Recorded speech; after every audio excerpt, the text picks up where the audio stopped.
Welcome to all of you. एक नए chapter में आप लोग का स्वागत है। आज हमारा चैप्टर है class 4th NCERT Hindi 6 chapter Jaipur से पत्र। ठीक है, अब जयपुर से पत्र लिखा है, किसने लिखा है, क्यों लिखा है ना। चलिए आइए हम लोग अब पता करते हैं। पूज्य पिताजी, परसों रात को हम सकुशल जयपुर पहुंच गए। हमारी यात्रा बहुत अच्छी रही। अध्यापकों ने हमारा बहुत ध्यान रखा। यहाँ मौसम अच्छा है। अब कोई बच्चा अपने पिताजी को ये पत्र लिख रहे हैं जयपुर से। ओके, कल सुबह जलपान करके हम सब लोग जयपुर की सैर के लिए निकले। अब जलपान का मतलब होता है हल्का फुल्का नाश्ता। सबसे पहले हमने हवा महल देखा। हवा महल के पास ही जंतर मंतर है। इस वेधशाला का निर्माण राजा सवाई जयसिंह ने किया था। हमने घूम घूम कर जंतर मंतर देखा। ठीक है, जंतर मंतर एक ऐसी जगह है जहाँ पे एक पुरानी वेधशाला अभी भी मौजूद है। पत्थर पे उसमें बहुत सारी चीज़ें उत्कीर्ण की हुई हैं। इसके बाद हम राम निवास बाग गए। यहाँ एक अच्छा संग्रहालय है। यह दर्शनीय है। दर्शनीय मतलब देखने योगी, दर्शन करने योगी। संग्रहालय में जयपुर के राजा महाराजाओं के कपड़े, अस्त्र शस्त्र और उनके चित्र रखे हुए हैं। ठीक है, क्या रखा है संग्रहालय मतलब म्यूजियम, क्या रखा है उसमें, राजाओं के वस्त्र, उनके हथियार, जो भी अस्त्र शस्त्रों का इस्तेमाल वो युद्ध में करते थे वो सब रखे हुए हैं और उनके चित्र भी रखे हुए हैं, है ना। आगे पेज में आइए। जयपुर से लगभग 14 किलोमीटर की दूरी पर आमेर का दुर्ग है। यह बहुत पुराना और बड़ा है। आमेर में शीश महल देखने योग्य है। शीश महल के पास ही शिला देवी का मंदिर है। मंदिर में दर्शन करने के बाद हम नगर वापस आए।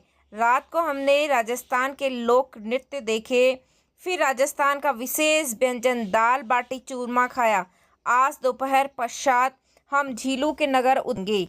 झीलू का नगर क्या है, उधर उनमें झीली झील है, इसलिए उदयपुर को झीलू का नगर कहा जाता है। अगला पत्र उदयपुर से लिखूंगा। ठीक है, माता जी को मेरा प्रणाम तथा लता बहन को बहुत प्यार। आपका पुत्र अमर।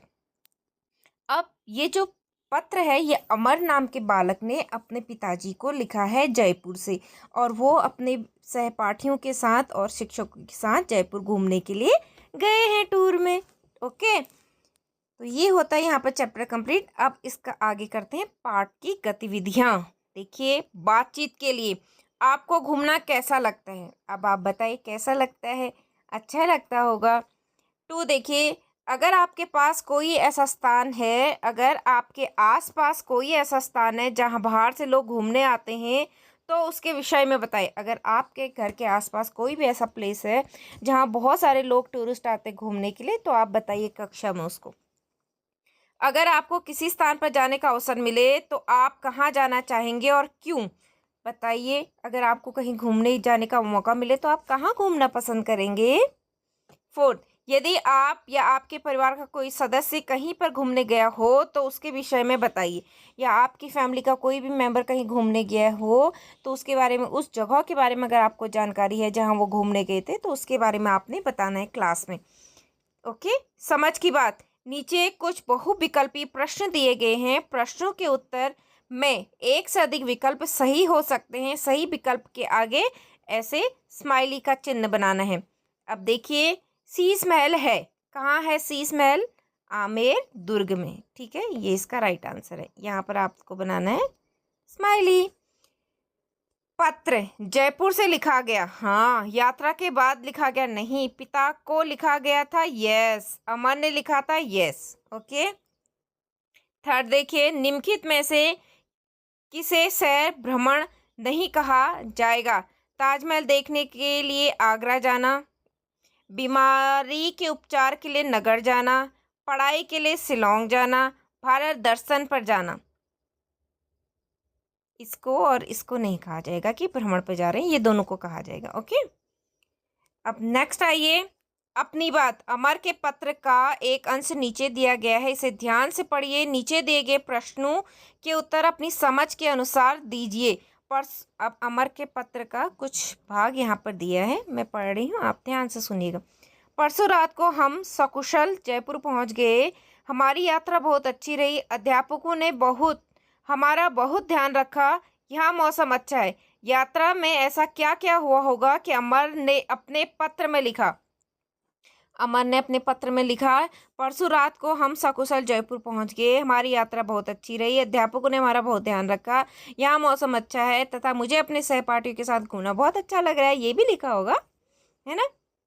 आगे आइए, सोचिए और लिखिए। अमर ने जयपुर में क्या क्या देखा? शीश महल देखा, आमेर का दुर्ग देखा, हवा महल देखा, जंतर मंतर वेधशाला देखी, है ना। उसने कला संग्रहालय को दर्शनीय क्यों बताया? क्योंकि कला संग्रहालय में ही राजा महाराजाओं के अस्त्र शस्त्र वस्त्र उनके चित्र बनाए के रखे हुए थे ना। थर्ड देखिए, उसने आमेर के दुर्ग को बहुत बड़ा और पुराना क्यों कहा? क्योंकि ये वाकई में बहुत प्राचीन दुर्ग है, बहुत पुराना दुर्ग है। और इस दुर्ग का अभी भी जो सबसे खूबसूरत हिस्सा है वो है शीश महल, जिसे देखने देश विदेश के सैलानी अभी भी आमेर दुर्ग जाते हैं। ठीक है। अनुमान और कल्पना, मतलब आपने सोचना है, समझना है। निम्नलिखित के बारे में अनुमान लगाइए कि ये क्या और कैसे होंगे। जंतर मंतर, शीश महल, राम निवास बाग, हवा महल। अब आप क्या सोचते हैं, जंतर मंतर क्या होगा?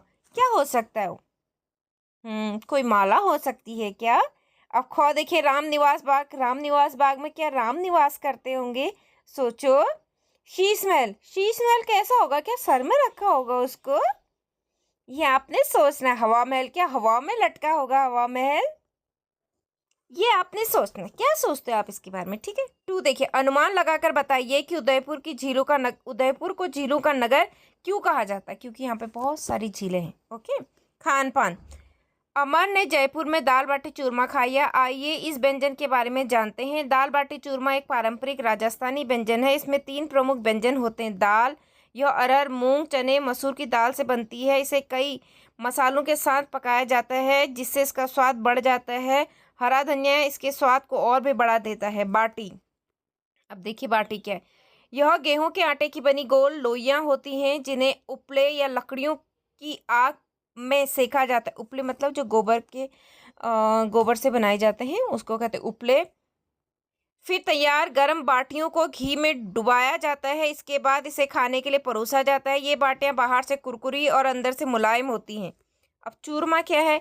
यह थोड़ा मोटे अनाज से बनता है। इसे बनाने के लिए पहले बाटी अथवा मोटी रोटी बनाई जाती है, फिर इसे मूसल की सहायता से ओखली में कूटा जाता है। जब यह बारीक हो जाता है तब इसमें घी, सूखे मेवे, बूरा गुड़ अथवा चीनी से मिलता जुलता पदार्थ मिला दिया जाता है। आधुनिक समय में इसे बनाने की विधि में कुछ परिवर्तन आया है। आपकी रुचि का व्यंजन, अब आप अपने रुचिकर व्यंजनों में से किसी एक के विषय में बताइए जो आपके घर में विशेष अवसरों पर बनाया जाता है। संक्षेप में बताइए कि यह कैसे तैयार किया जाता है और इसमें क्या क्या सामग्री डाली जाती है। ठीक है। उपला या गोईठा या कंडा भी कहा जाता है। गाय या भैंस के गोबर से बना एक पारंपरिक ईंधन है। ईंधन मतलब जिसको जलाने के प्रयोग में लिया जाता है। इसे गोबर को हाथों से आकार देकर और धूप में सुखाकर बनाया जाता है। ओके, इन्हें भी जानिए। देखिए अब क्या है जानने के लिए, चलिए जानते हैं। डाक पेटी, पोस्ट बॉक्स। डाक पेटी एक लाल रंग की पेटी होती है। इसका प्रयोग भेजने वाली जाने वाली चिट्ठियों का संग्रहालय करने के लिए किया जाता है। जब हमें किसी को चिट्ठी भेजनी होती है तो हम उस पर सही पता लिखकर एक डाक पेटी में डाल देते हैं। फिर डाक पेटी यानी पोस्ट ऑफिस वाले डाकिया भैया या बहना इस डाक पेटी से चिट्ठियां निकालकर डाकघर ले जाते हैं। डाकघर से चिट्ठियां पते पर लिखे नगरों के डाकघरों में भेजी जाती हैं। इसके पश्चात डाक भैया बहन इसे सही पतों पर देने जाते हैं। ठीक है। पिन कोड, अब पिन कोड के बारे में बताइए, क्योंकि जब भी कोई पता लिखा जाता है उसमें आपने देखा होगा कुछ अंक लिखे जाते हैं, वही क्या होता है, पिन कोड। पिन कोड 6 अंकों की संख्या का होता है। इसे किसी विशेष क्षेत्र की पहचान के लिए प्रयोग किया जाता है। यह मुख्य रूप से डाक या चिट्ठी या पार्सल भेजने और प्राप्त करने की में सहायता करता है। उदाहरण के लिए यदि किसी गांव नगर में कोई चिट्ठी भेजनी हो तो उस स्थान का पिन कोड डालकर यह सुनिश्चित किया जाता है कि चिट्ठी सही पते पर पहुंचे। इसका पहला अंक राज्य को बताता है, दूसरा और तीसरा अंक जिले को बताता है, अंतिम 3 अंक डाकघर की पहचान बताते हैं। ठीक है, ओके। अब देखिए चिट्ठी आई। पत्र लिखना एक बहुत पुरानी और आनंददायक कला है। सोचिए कि मोबाइल फ़ोन, ईमेल, व्हाट्सएप आने से पहले लोग एक दूसरे से कैसे संवाद यानी बातचीत करते थे। हाँ, वो पत्र लिखते थे। पत्र एक संदेश होता था जिसे कागज़ पर लिखा जाता था और डाक के द्वारा दूर रहने वाले मित्रों, सगे संबंधियों को भेजा जाता था। पत्र कैसे लिखें? अब आप भी एक पत्र लिखने की प्रैक्टिस करें। प्रारंभ प्रारंभ मतलब कैसे स्टार्ट करेंगे आप? सबसे पहले आप ऊपर दाईं ओर दिनांक लिखें। पत्र पाने वाले का पता चले कि यह कब लिखा है। अब सबसे पहले आपने उसमें दिनांक अंकित करना है ताकि जब पत्र किसी जिसको आप भेज रहे हैं उनको मिल जाए तो उनको ये पता चल जाए कि आपने कब लिखा है पत्र। संबोधन। संबोधन में पूज्य, आदरणीय, माँ व पिताजी या मेरे प्रिय मित्र लिख सकते हैं। ठीक है। अभिवादन। संबोधन के बाद अभिवादन अवश्य लिखें, जैसे नमस्ते, प्रणाम, आशीर्वाद आदि। जैसे मेरी पूज्य माता जी को नमस्ते या प्रणाम, ऐसे लिखेंगे। आपकी बात। अभिवादन के बाद पत्र के माध्यम से आप क्या कहना चाहते हैं वो लिखें। अंतिम पंक्ति। घर के अन्य लोगों का अभिवादन करें, जैसे बड़ों को प्रणाम, छोटू को प्यार। ठीक है।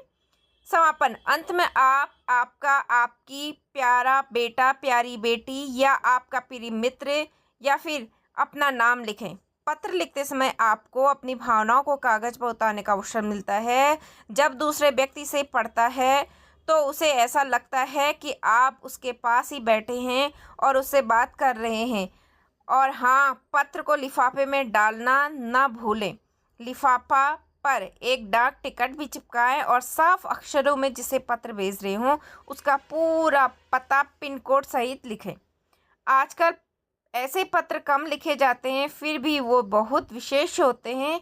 तो क्या आप किसी को पत्र लिखने का सोच रहे हैं? इससे लिखें और देखें कि यह प्राप्तकर्ता तक पहुंचता है या नहीं। ओके। नेक्स्ट, अभिवादन। अमर ने अपने पिता को पत्र में सादर प्रणाम लिखा। सोचिए वह क्या लिखता यदि वह अपने मित्र को पत्र लिखता। अपने मित्र को पत्र लिखता तो प्रिय मित्र प्रणाम, और अपनी बहन को लिखता तो प्यारी बहन को बहुत सारा प्यार। अपनी माँ को लिखता तो माता जी को प्रणाम। अपने अध्यापक को पत्र लिखा तो अध्यापक जी को सादर प्रणाम, ऐसे लिखता ना। आप अपने मित्र को पत्र लिखें। पत्र में आसपास के भ्रमण स्थलों और प्रसिद्ध व्यंजनों के बारे में लिखें। आप अपने मित्र को भी पत्र लिख सकते हैं और आसपास के प्रसिद्ध व्यंजनों के बारे में भी बता सकते हैं। भाषा की बात। नीचे दिए गए उदाहरण को ध्यान से पढ़िए। अब आप भी उसी प्रकार नए शब्द बनाकर उसका वाक्य में प्रयोग कीजिए। उपसर्ग। वी उपसर्ग क्या लगा है? विशेष मतलब विशेष। आज का दिन मेरे लिए विशेष है। भर प्लस पेट मतलब भरपेट। आज मैंने भरपेट खाना खाया, ऐसे लिखेंगे आप इसको। आज मैंने भरपेट खाना खाया। उप प्लस योग उपयोग। बाटी बनाने में गेहूं के आटे का उपयोग किया जाता है। प्र प्लस कार मतलब प्रकार। ये एक प्रकार का व्यंजन है। अनु प्लस शासन अनुशासन। हमें अनुशासन का पालन करना चाहिए। नीचे दिए गए वाक्य को ध्यान से, इसका भी मैं शॉर्ट वीडियो में फोटो डाल दूंगी। ओके।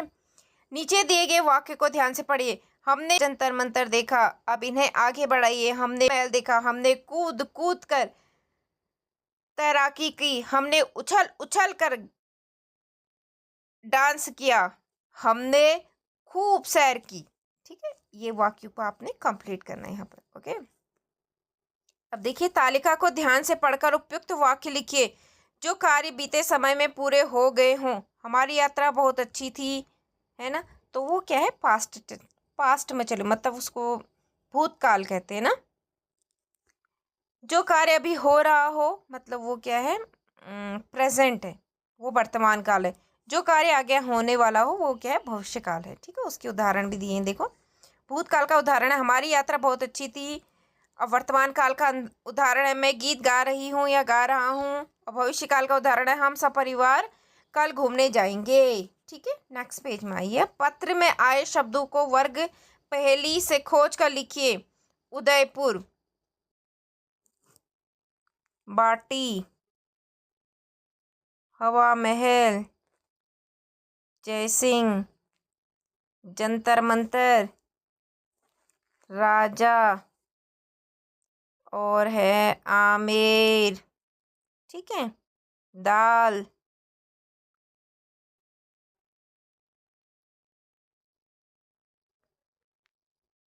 चूरमा, जयपुर। ओके। और क्या है इसमें, हवा महल, जंतर मंतर, ये हो गया। ठीक है। नेक्स्ट आइए फिफ्थ। पत्र में संग्रहालय शब्द आया है, ऐसे और भी शब्द पता कीजिए जैसे विद्यालय। इन्हें समझिए और अपनी लेखन पुस्तिका में उनका वाक्यों में प्रयोग कीजिए। विद्यालय, पुस्तकालय, हवा महल, शीश महल, जंतर मंतर, वेधशाला। तो ऐसे बहुत सारे शब्द हैं जिनका आप प्रयोग कर सकते हैं। ओके। नेक्स्ट देखिए, वेधशाला, वह स्थान जहाँ ग्रहों, तारों और नक्षत्रों को देखने के लिए यंत्र रखे जाते हैं। ये देखिए, ये है वेधशाला। ठीक है, उसे वेधशाला कहते हैं। इन यंत्रों की सहायता से ग्रहों की गति स्थिति का निरंतर अध्ययन किया जाता है। ठीक है, यह है वेधशाला। संग्रहालय, संग्रहालय एक ऐसा सार्वजनिक भवन है जहाँ सांस्कृतिक, वैज्ञानिक, ऐतिहासिक, कलात्मक महत्व की वस्तुओं को प्रदर्शित किया जाता है। संग्रहालयों में कई प्रकार की वस्तुएं रखी जाती हैं जिनमें से कुछ अद्वितीय होती हैं, मतलब उनकी कोई तुलना ही नहीं होती, अत्यंत दुर्लभ होती हैं। ठीक है। अब देखिए, पता लगाइए जंतर मंतर क्या है। भारत में यह जयपुर के अतिरिक्त और कहाँ स्थित है। जंतर मंतर क्या है और कहाँ है ये। ठीक है। आपके राज्य में कौन कौन से दर्शनीय स्थल हैं, उनका संक्षिप्त परिचय दीजिए। ठीक है, कुछ कीजिए, मतलब कुछ एक्टिविटी भी करनी है आपने। आप अपने शिक्षक या किसी बड़े सदस्य की सहायता के साथ डाकघर जाएं। वहाँ क्या क्या काम किए जाते हैं इसकी जानकारी एकत्रित कीजिए। सभी विद्यार्थी 4-4 के समूह में भारत के प्रमुख पर्यटक स्थलों के चित्रों का संग्रह कर कक्षा में प्रदर्शित करें। ठीक है, ये एक एक्टिविटी है। अब आगे पेज में, पत्र की यात्रा। प्राचीन काल में संदेश या पत्र भेजने के लिए व्यक्ति विशेष होते थे जिन्हें दूत कहा जाता था। कम दूरी के लिए दूत पैदल ही जाकर पत्र पहुंचा देते थे। लंबी दूरी के लिए पक्षियों, विशेषकर कबूतरों द्वारा पत्र भेजे जाते थे। ओके। इसके अतिरिक्त अति आवश्यक पत्राचार के लिए बारी बारी से दौड़कर दूतों द्वारा पत्र पहुंचाए जाते थे। एक दूत पत्र लेकर कुछ निश्चित दूरी तक दौड़ता था, उसके बाद दूसरे संदेशवाहक को पत्र पकड़ा देता था। लंबी दूरी तक संदेश पहुंचाने के लिए अश्वदूत, अश्व मतलब घोड़ा, अर्थात घुड़सवारों द्वारा पत्र भेजे जाते थे। भारत में डाक विभाग की स्थापना 1854 में हुई। इसके बाद देश भर में डाकघर खोले गए। आज इस यात्रा में स्पीड पोस्ट जैसी सुविधाएं भी उपलब्ध हैं। ठीक है, ये है एक डाकघर का चित्र, ये डाक का साइन है, ऐसे राइट। ओके। शब्दों का फुहारा, फाउंटेन। शब्दों फुहारे में दी गई शब्द पहेली को निर्देशों की सहायता से हल कीजिए। राजस्थान का एक प्रसिद्ध पर्यटक स्थल, हवा हवा महल। ठीक है। अब देखिए, महाराष्ट्र की एक प्रसिद्ध गुफा, एलोरा। कोलकाता का एक प्रसिद्ध पुल, हावड़ा ब्रिज। दिल्ली के एक प्रसिद्ध किला, लाल किला। आगरा का एक प्रसिद्ध पर्यटक स्थल, ताजमहल। अब देखिए, हैदराबाद की एक प्रसिद्ध मीनार है, चार मीनार। ठीक है, चार मीनार है। ओके। नेक्स्ट आइए, गोलगप्पा। अच्छा, गोलगप्पे के बारे में भी दिया है कुछ। भरा मटर से एक बतासा, मुंह में फूटा फाक, खट्टा तीखा चटपटा, पानी निकले भाग के। कोई इसको पिचकू बोले, कोई गोलगप्पा। दादा दादी खाएं, मजे से खाए अम्मा बप्पा। मुंह फुलाओ खूब बड़ा सा, झटपट अंदर रखो, बड़ी सावधानी से इसका स्वाद निराला चखो। चूक गए थोड़ा सा भी यदि, बिगड़ गया जो ढंग, खास खास कर हाल बुरा हो, कपड़े हो गए बदरंग। ठीक है, ये एक गोलगप्पे के बारे में कहानी है। ठीक है, अब होता है हमारा ये चैप्टर यहीं पर complete. Thank you for watching all of you. अगर आपका इस चैप्टर से रिलेटेड कोई भी क्वेश्चन है तो आप मुझे कमेंट कर सकते हैं। बाकी इसके जो आंसर्स यहाँ पर लिखने वाले हैं इनको मैं शॉर्ट वीडियो में डालूंगी, आप चेकआउट कर सकते हैं। Okay, thank you for watching all of you. जय हिंद, मिलते हैं नेक्स्ट वीडियो में।